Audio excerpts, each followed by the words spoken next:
all very excited for another cracking night on Saturday by Frank Warren, Francis Warren and Queensberry Promotions. 9 fights on Saturday at the Utilita Arena, 5 televised on BT Sport and headlined by Zach Parker, WBO #1, and Marcus Morrison. Zach Parker making the 3rd defence of his WBO International Super Middleweight title. And of course, in case you didn't realise, it's also part of a huge double-header on BT Sport over in Las Vegas. There's a small historical fight going on. It is, of course, Canelo Alvarez and Caleb Plant, the unification for the undisputed super middleweight champion of the world. And our very own Zach Parker here is WBO ranked #1 super middleweight and currently Canelo Alvarez's mandatory. I'm sure Marcus Morrison has a thing or two to say about that. Zach will be trying to retain that mandatory spot and, as mentioned, will be making the 3rd defence of his WBO super middleweight international title. So first, a few questions to Francis Warren about the quality of our matchups in Birmingham on Saturday. Francis, thank you for joining us. We've got, of course, 9 fights on Saturday, 5 of which will be televised on BT Sport. And that televised show starts with Ryan the Piranha Ghana. He'll be going up against Portugal's Pedro Gomes at 7:45 p.m. The total 9 fights start at 5:15. Francis, they're all mouth-watering to me. What are you most looking forward to on Saturday night? Oh, obviously, it's going to be another great night's boxing up here in Birmingham. It's the 3rd show in pretty quick succession that we've been up here, so just goes to show the strength and depth that we've got in this region of the country. Obviously, Zach Parker, top of the bill, is going to be the standout fight of the night. Marcus Morrison, he's a very, very tough opponent. Had a great fight with Chris Eubank, but Zach Parker's got it's for the WBO International, but in reality, there's so much more at stake than as the title that Zach currently holds. He's #1 with the WBO, and if he comes through the fight with Marcus Morrison on Saturday, I'm sure he'll be staying up to the early hours of Sunday morning watching Canelo and Caleb Plant on live on BT Sport box office with very, very massive intrigue, because if he comes through, he retains that #1 spot and will be the winner of that fight's mandatory fight next year. How real is that possibility? Because there's obviously a lot of talk about the fact that Zach is Canelo's mandatory. We've seen Canelo fight mandatories before. So how real is that possibility? Well, it's only real if Zach comes through the fight on Saturday night. So that's the first and foremost. That's the most important thing that Zach's got to focus on Saturday. But of course, it's real. He'll be in the #1 position, and we'll enforce the mandatory. And have you had any discussions about where that fight could be made if, of course, you get the call? It'll be at Pride Park next year. No, well, obviously that's the ultimate dream for Zach, is to have a world title fight at Pride Park. But Canelo and Caleb Plant have obviously got their fight. Zach and Marcus have got to to battle it out on Saturday night, and hopefully everything works out in our favour, and we obviously start those discussions as and when they're needed. Now, you mentioned Pride Park. We're going to have a few football fans there on Saturday, aren't we? Yeah. Because we've got Nathan Heaney bringing his Stoke entourage. And, of course, Zach is becoming a fast favourite of Derby County. So how many fans and what kind of atmosphere are we expecting? Well, as we know, Nathan Heaney's he's a firm favourite up in Stoke. I think at last count he sold about 2,000 tickets just to his Stoke fans. So, the noise that they're going to bring is going to be phenomenal. But let's not detract away from Zach's following from Derby. I think he had a great day out last week at Pride Park and met Wayne Rooney and was welcomed onto the pitch by the Derby faithful. So the noise is going to be fantastic. We've done really, really well on the tickets, and looking forward to a fantastic atmosphere on Saturday. Okay, and just a couple of quick ones on our top undercard matchups. Denzel Bentley. Now, he, of course, lost his British title. A bit of a shock loss to Felix Cash in April. He's making his first comeback fight since losing that British title. He's fighting Sam Evans, who's 10-3, so a decent record there. How important is this, and what are you looking to see from Denzel in terms of making making that comeback? Well, we just want to make sure that, it was, listen, it was a 50-50 fight with Felix Cash, and there's no shame in losing a 50-50 fight. The fact is, these guys are in the fight business, and unfortunately someone's got to lose, and it just wasn't Denzel's night. But, he's straight back on the horse, backing out in a 10-rounder. There's no 6 and 8s and, testing the water again. He's straight back out, wins this one, and we'll be looking to secure him a title shot early 2022 with, who knows, maybe one day avenging that loss to Felix Cash. I'm sure that's an itch he probably wants to scratch. So that's, who knows. And Sam Evans, as mentioned, he's 10-3. He was previously under Ricky Hatton. He's had a bit of time out, so he's also hungry for a bit of a comeback. Who's under more pressure in this comeback quest? I think, listen, all the guys are under pressure, but I think, I think Denzel, obviously, if he wants to get back into title contention, he can't afford any slip-ups. So he's got to do the business on Saturday and come through and look good doing it. Nathan Heaney, he's got a title fight on his hands. He's taking on Bosnia's Sladan Janjanin, and it's for the vacant IBO International middleweight title. We mentioned about the tickets being sold. Nathan's obviously got a lot of fans, a lot of support. How tough is it to find the right opponents for Nathan? You've got to keep the fans happy, but he's also progressing fast, isn't he? Well, he's not, obviously, he's not just a ticket seller. He's obviously got a career to be developed. And, you've got to keep progressing his career at the same time as keeping the fans interested. And we all must be doing something right, because every time he fights, it's a little bit of a step up. The ticket sales increase, and Nathan looks better and better with every fight. So it's, it's going to be a very good ride to keep that ball rolling, and hopefully get the ball rolling to this Bet365 stadium next summer. When Nathan assures me he would sell it out now, so maybe we'll have to do 2 nights there next year. It does feel like that when you're at those fights with Nathan's entourage. It does feel like you'd fill out the Bet365. You mentioned next summer. Are we getting closer to that? I mean, he's got a title fight on Saturday. Would we be able to see a title fight perhaps in the Bet365 soon? Yeah, that's the plan. Obviously, we want to do the biggest fights possible for all of our fighters, and I think for Nathan, no time like the present. So as soon as the weather improves and the football season finishes, that will hopefully we'll be knocking on the door at Stoke City Football Ground. Okay, and Nathan has also been sparring with our headliner, Zach Parker, in the build-up to this. So lots of improvements on the way. I'm going to turn to, first of all, our away corner, Joe Gallagher, the very experienced Joe Gallagher. Now, Joe, you train a lot of top fighters.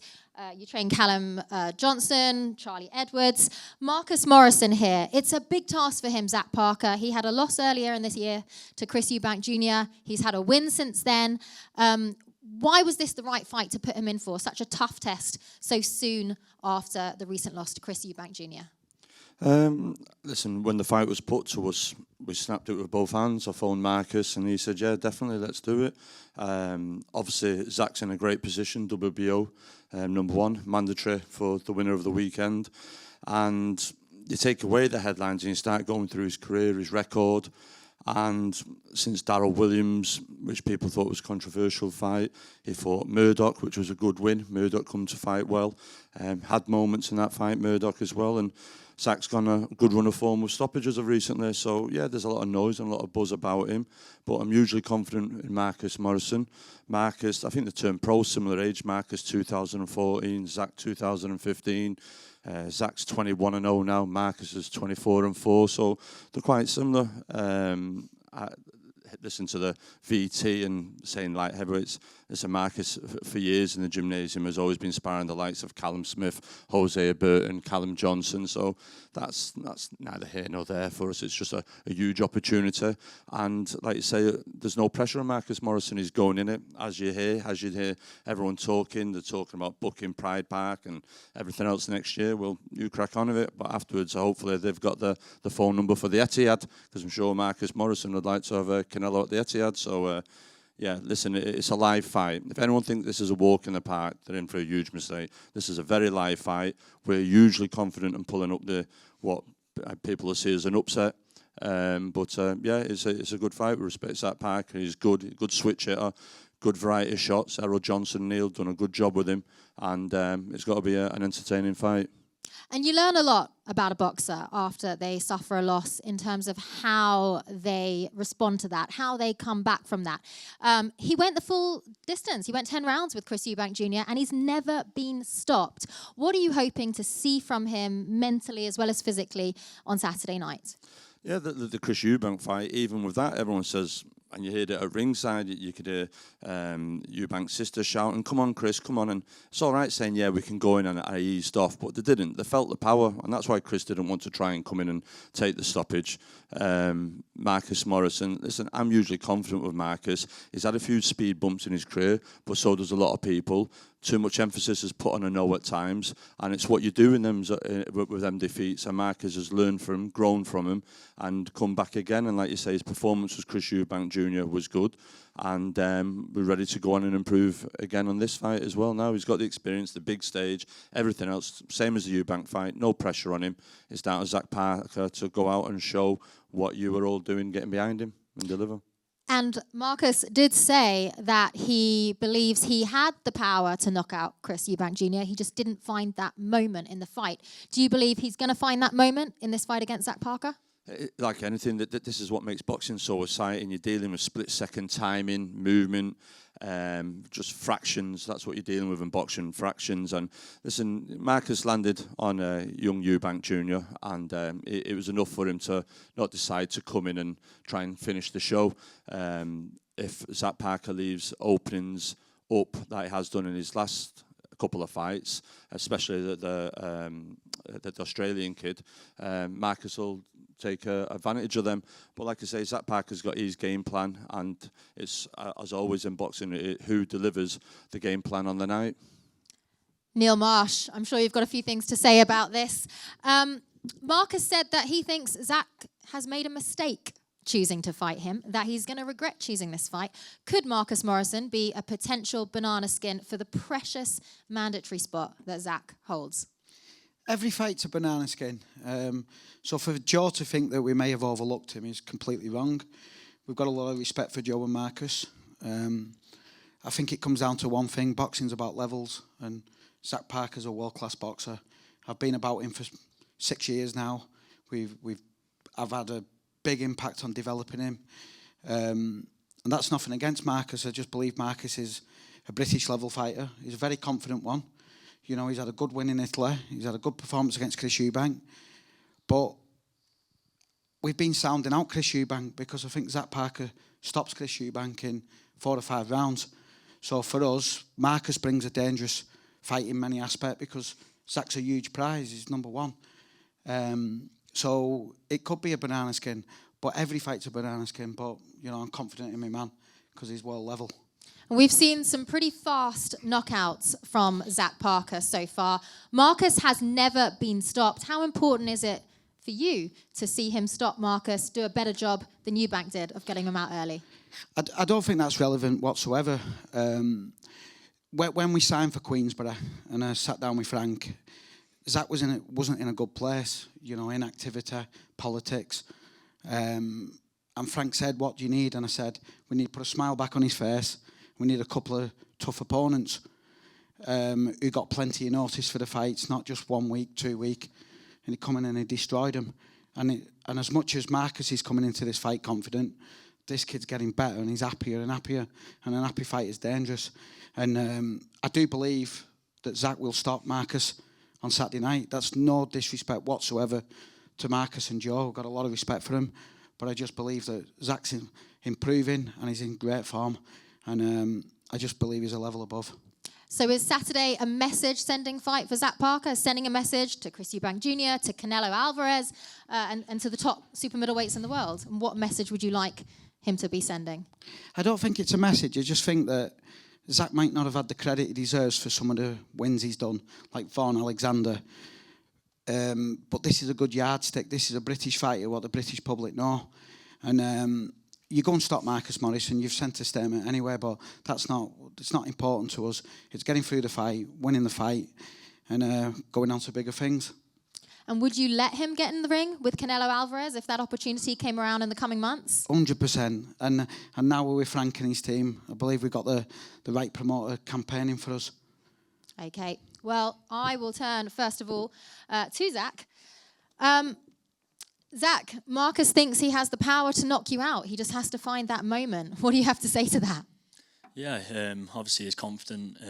It's going to be a good fight. We're both going to bring it, and hopefully the better man win, and that'll be me. But yeah, I'm really looking forward to the fight, and can't thank obviously Frank, BT, Neil Marsh, BCB. That's all my team for doing all this for me, and yeah, we're on the right track.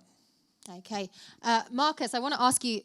We saw some footage of Zach saying that he believes he's too strong, he's too clever, and he's more of a natural super middleweight than you. What do you say to that? Yeah, listen, it's no secret. You know, he's a fully fledged, super middleweight.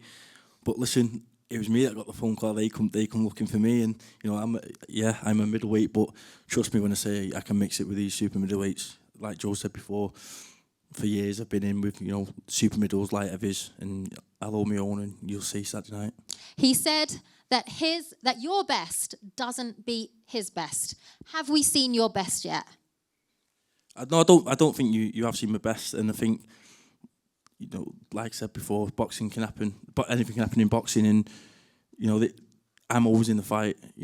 As long as I'm in the ring, I'm in the fight, and like I said in the video in the VT, I do believe he's made a big mistake. He's comfortable in his number one spot, and he could have chosen what I believe in an easy opponent who doesn't carry the punch power I carry.